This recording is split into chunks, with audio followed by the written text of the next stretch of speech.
ভাইয়া বিষ আছে?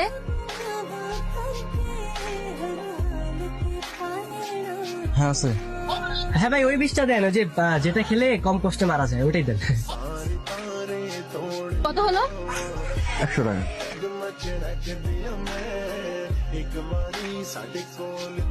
সত্যি বলছো যে জ্যোতি বিষ কিনেছে? সুরাব্বা বিষ তো কিনেছে, কিন্তু আমি ঘটনাটা ঘুরিয়ে দিয়েছি। আমি বিষের বদলে ভিটামিনের ওষুধ কিনে দিয়েছি। বাবা, কি রে মা, কিছু বলবি? বাবা আমি আজ রাত্রে বিষ খাবো।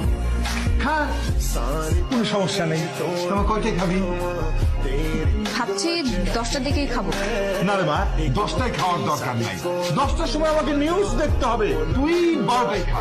আজকে 12টা হিন্দি সিরিয়াল দেখতেই হবে, খুব মজার সিন, মিস করা যাবে না। মিস করা যাবে না। হ্যাঁ, মেয়েটা কার? মেয়েটা হচ্ছে আমার। আমি যখন বলবো তখন বিষ খাবে, তখন মরবে, তাই না রে মা? নিজের জন্য মেয়েটাকে পেটে ধরছে। এই তুই বলতো, তুই তোর বাবার কথা শুনবি নাকি তুই আমার কথা শুনবি? তোমরা সব কি শুরু করেছো? হ্যাঁ, তোমাদের মেয়ে বিষ খেয়ে মরে যাবে সেদিকে তোমাদের কোনো খেয়াল নেই। তোমরা আছো তোমাদের ঝগড়া নিয়ে।